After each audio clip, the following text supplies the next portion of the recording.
Kur mbusha 73 vjeç, dhurata më e madhe që i bëra vetes ishte e vërteta. Vërteta që kisha harruar ta dëgjoja për dekada të tëra. Në atë moshë, shumica e njerëzve thonë se gjithçka mbaron. Ëndrat, shpresat, emocionet. Por për mua, pikërisht atë vit, jeta filloi për herë të dytë. U quaj Mira, një grua që për 51 vite jetoi në një martesë që kishte më shumë heshtje se sa fjalë, më shumë detyrim se sa dashuri, më shumë zakon se sa lumturi. Burri im, Sajmiri, ishte njeri i mirë në mënyrën e vet, por jo njeri për mua. Në rinin ton, familjet na fejuam pa na pyetur shumë. U martuam, sollëm në jetë 2 fëmijë, ndërtuam një shtëpi që kishte gjithçka, përveç ngrohtësisë që shpirti im kërkonte. Asnjëherë nuk pati dhunë, por pati mungesë. Mungesë shikimesh, mungesë prekjesh, mungesë dëshire. Mësova ta duroj, ta pranoj, ta shoh si fat. Mësova të hesh sepse gratë e brezit tim nuk kishin luksin e ankimit. Dhe kështu kaluam 51 vite. Por një mbrëmje të ftohtë dhjetori, ndërsa rria vetëm në dhomën e ndenjes dhe dëgjoja trokitje monotone të orës së murit, ndjeva një boshllëk që më shpoi zemrën. Një boshllëk që më tha, nëse vdes kështu, do të vdes pa jetuar. Atë natë nuk fjeta. Zgjova kujtimet, zgjova dhimbjet, zgjova rinin time të varrosur. U ngrita dhe pash veten në pasqyrë. E thinjur me rrudha, por me sy që ende kërkonin diçka. Diçka që nuk e kisha pasur kurrë. E mora një vendim të çmendur për një grua të moshës sime. Do ta dëgjoja zemrën edhe nëse më merrte në qafë. Takimi që ndryshoi gjithçka pranverën e vitit 2025, shkova në një kurs shkrimi krijues për të moshuar. Ishte ideja e mbjesës sime që më thoshte gjithmonë. Gjyshja ime ka shumë për të treguar, pse nuk i shkruan. Aty e takova Elen. Një grua 35 vjeçare me sy gështenj të qeshur, flokë të shkurtra dhe një zaq të butë sa dukej sikur të përkëdhelte çdo fjalë. Ajo ishte mësuesja e grupit ton. Kur ajo u lut të prezantohemi, radha ime erdhi e para. Kur mbatha guximin dhe i thash, jam Mira, 73 vjeç. Erdhi koha të më njoh vetja, ajo buzëqeshi. Kaq më duhet për t'ju dashur, më tha. Një grua që nis ta njoh veten në moshën kur të tjerët dorëzohen. Ajo nuk flirtoi. Nuk ishte e imja. Nuk ishte as fantazi. Ishte thjesht vëmendje. Respekt. Disa fjalë që askush nuk mi kishte thënë kurrë. Ata sy të saj më pan jo si gjyshe, jo si plake, por si njeri, dhe aty filloi gjithçka. Zemra që rrihte si 20 vjeçe me kalimin e javëve, unë dhe Ela filluam të flisnim më shumë. U bëm shoqe, ose të paktën kështu e quaja unë. Ajo më merrte në telefon për të më pyetur nëse kisha shkruar ndonjë faqe të re. Më dërgonte poezi, më sugjeronte libra, më çonte filma me mesazhe të thella. Një ditë, kur po ktheheshim nga kursi, më shoqëroi deri te autobusi. U ulëm në një stol ndërsa prisnim. Mira, ti nuk je si të tjerat. Ti më frymëzon. Ti më bën të ndihem sikur jam duke folur me një shpirt të madh. Ajo fjalë shpirt më ngrohu si zjarr pas dimrit. Nuk isha mësuar që dikush të më shihte kështu. E kuptova shumë vonë. Por atë natë, kur u ktheva në shtëpi, zemra ime rrihte me një ritëm të frikshëm. Jo nga sëmundja, nga jeta.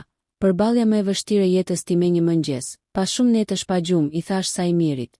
Dua të divorcohem. Përpaksa nuk i ralug nga dora, ti? Në këtë moshë, pas 51 vitesh, ke marrë leave mendsh, për herë të parë në jetën time, nuk u tërhoqa. Dua të jetoj para se të vdes. Shumë e thjesht, ai nuk e mori seriozisht. As fëmijët, as familja. Të gjithë menduan se ishte një krizë plakjeje. Por unë kisha vendosur divorci zgjati 8 muaj.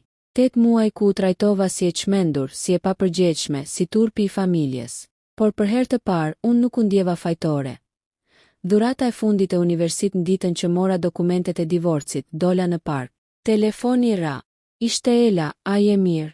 Pyeti, jam e lirë, i thash. Për herë të parë në jetën time. Heshti disa sekonda. Pastaj më tha fjalin që ma ndryshoi fatin. Mira, dua të të takoj. Kam diçka për të treguar. Zemra më ndaloi për një frym. Dhe kështu nisi rruga që më çoi drejt dashurisë më të papritur, më të pazakont, më të fortë të jetës sime, dashurisë së 2 grave që koha i nda me 38 vjet. Por zemra nuk i pyet vite.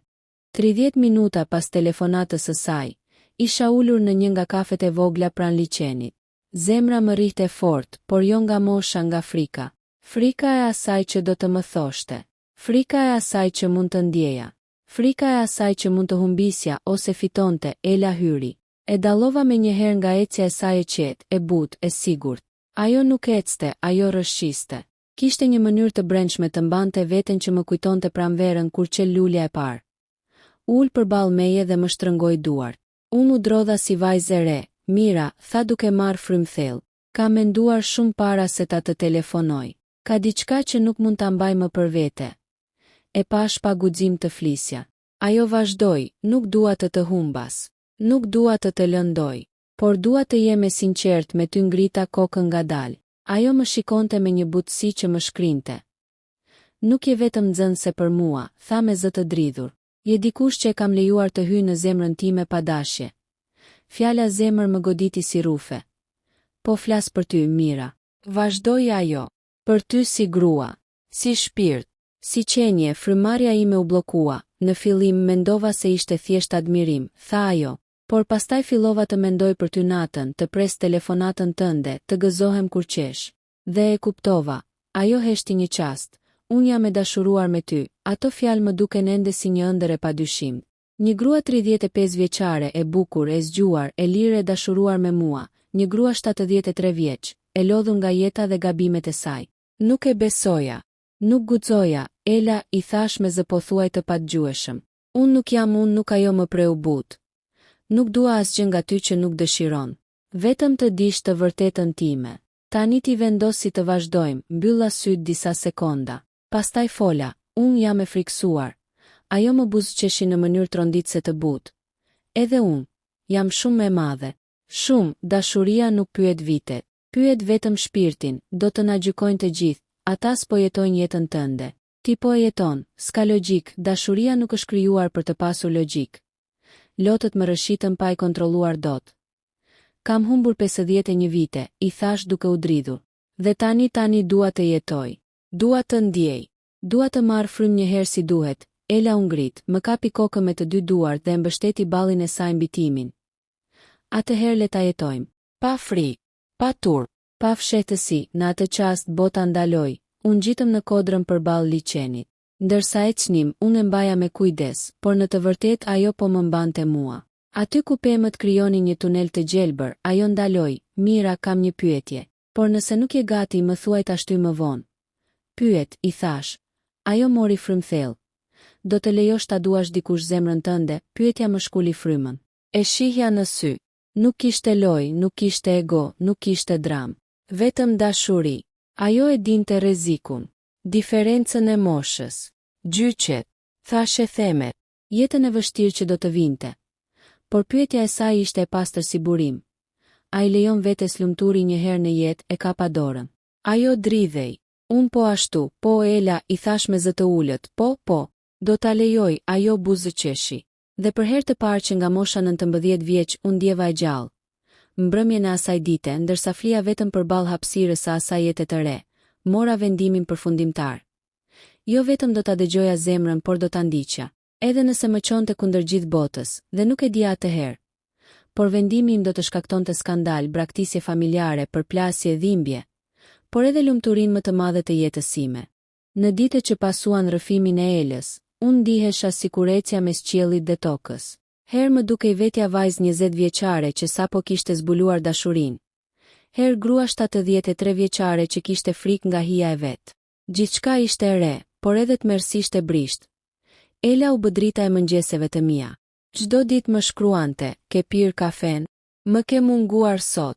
Po e lexon faqen që po të thosha? U takonim shpesh. Në park, në kurs. Ndonjëherë në apartamentin e saj të vogël me aromë vanilje dhe librash. Flisnim me orë të tëra.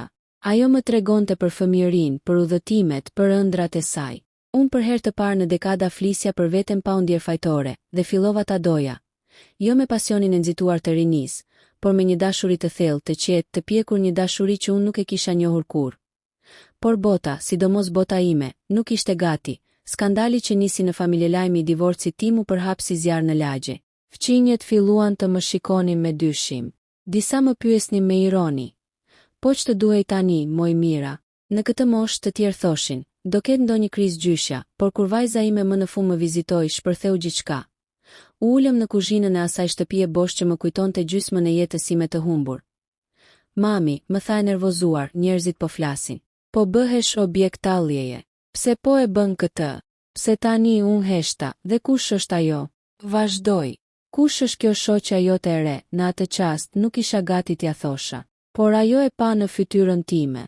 Dhe kur thash emrin Ela, sytë e saj u zgjeruan. Ajo është më e re se unë. Mami, kjo është çmenduri. Turp, ajo u ngrit, u përplas me derën dhe doli.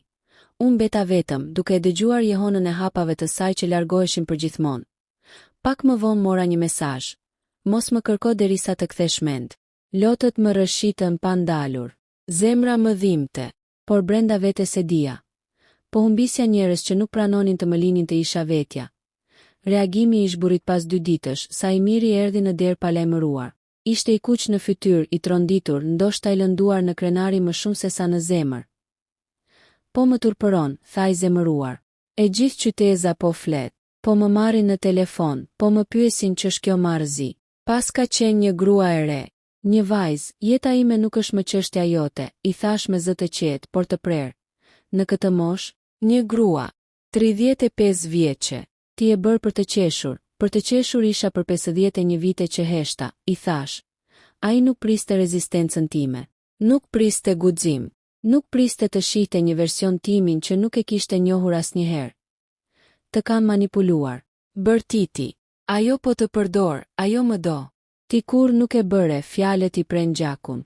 Ai u largua pa kthyer kokën. Dhe e dija, ishte fundi. Përfundimisht, takimi me Elën pas Tuhisela më gjeti duke qarë. Më përqafoja aq fort sa mendova se do të thyeja. Më fal, tha. Më fal që e kam vështirësuar kaq shumë jetën tënde. Jo, Ela, ti nuk ma vështirësove. Ti ma shpëtove jetën. Ajo më fshiu lotët. Ne jemi dy kundër gjithë botës, më tha duke buzëqeshur.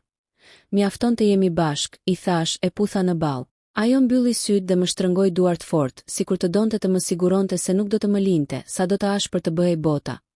Dhe pastaj erdhi momenti që ndryshoi fatin tonë në një mbrëmje prandritares, me liçenin që vezullonte, ndërsa mbaja duart e saj. Ela më tha: Mira, unë dua të jetoj jetën me ty. Dua të jesh gruaja ime, trupi mu drodh. Po unë jam 73, unë dua ty, jo numrat, mu përgjigj. Po familja ime s'do më flas, unë nuk të lash pa familje. Do ta krijojmë tonën, po bota do qaj, le të qaj, tha ajo. Bota që është gjithmonë kur dikush guxon të jeti lumtur. Dhe atëherë ajo nxori një unas të vogël argjendi. Nuk ishte unas fejese e shtrenjtë. Ajo vetë tha se kishte kursyer çdo ditë nga paga e saj që ta blinte. Mira, a do të martohesh me mua? Në atë moment jeta ime ndaloi. Fryma më iku. Shpirti më u dridh, po, Ela. Po ajo qeshi dhe më përqafoi. Ndjeva aromën e saj, ngrohtësinë e saj, rininë e saj dhe nuk pata asnjë pendes. Nuk e dinim atëherë, por martesa jon do të bëhej skandali i vitit. Media lokale do të vinte. Familja ime do të thyhej. Fqinjët do të flisnin. Rjeti do të shpërthente. Por dashuria jon do t'i përballonte të gjitha. Pasi pranova propozimin e Elës, jeta ime mori një kthes që as nuk mund ta imagjinoja. E dija që do të kishte zhurmë, paragjykim, thash e theme. Por nuk e kisha iden se sa e madhe do të bëhej stuhia. Ne vendosëm ta mbanim ceremoninë të thjesht, intime. Thjesht unë, ajo dhe 2 dëshmitar. Por lajmi u shpërnda më shpejt se rryma elektrike në një fshat të vjetër, dhe u shpërnda keq. Lajmi shpërthen në rrjete dhe median më pak se një javë. Dikush kishte fotografuar Elën duke më puthur dorën në park dhe e kishte hedhur online me titullin: Gjyshja 73 vjeçare divorcohet për të martuar me një vajzë 35 vjeçe. Faqet lokale filluan të bënin artikuj. Fqinjët filluan të më shikonin si të kisha kryer krim. Komentet ishin mizore. Turp, ku po shkon bota? Po e përdor të gjorën, në këtë moshë, çmenduri, por kishte edhe disa zëra që më mbrojtën. Lëreni të jetoj jetën që nuk e ka jetuar kurrë. Nëse ka gjetur dashurinë, urime. Mosha nuk pengon zemrën, megjithatë zhurma ishte e madhe. Ajo më goditi më shumë se ç'doja të pranoja. Një pasdite, duke lexuar komentet, po dridhesha. Ela mi mori duar dhe mi mbështeti në gjoks. Më dëgjo, Mira, më tha. Nuk po e bëjmë këtë për ta, po e bëjmë për veten. Nuk do të të lë kur e kapa fytyrën e saj. Dhe aty vendosa, do të martohesha pavarësisht botës. Reagimi përfundimtar i vajzës si me 2 ditë para dasmës së vogël. Vajza ime u shfaq në derë. Nuk duke e zemëruar, por e thyer. Mami, tha me zë të zemrës, pse? Pse nuk na mjaftoi jeta që bëm bashk, sepse ajo s'ishte jeta ime, bija ime, i thash. Ishte detyrimi im, kompromisi im, heshtja ime. Ajo ul në divan, a e do vërtet? Pyeti me sytë e skuqur, po, i thash, me gjithë shpirtin. Dhe ajo më do mua, a të bën të ndihesh e gjallë, më shumë se ndonjëherë. Ajo uli kokën. Pastaj tha, atëherë dua të vi në dasmën tënde, lotët më dolën vetë. E përqafova fort. Ishte shenja e parë e pranimit, e shpresës, ceremonia një dasmë e vogël, por më e madhe se gjithë bota nuk kishim muzikë, as salon, as njerëz të shumë. Vetëm një lulishte pranë liçenit ku ishim njohur, një tavolinë e vogël druri, një buqet me margarita, një diell i but vjeshte. Unë isha me një fustan krem të thjesht, Ela me një kostum të bardhë dhe elegant.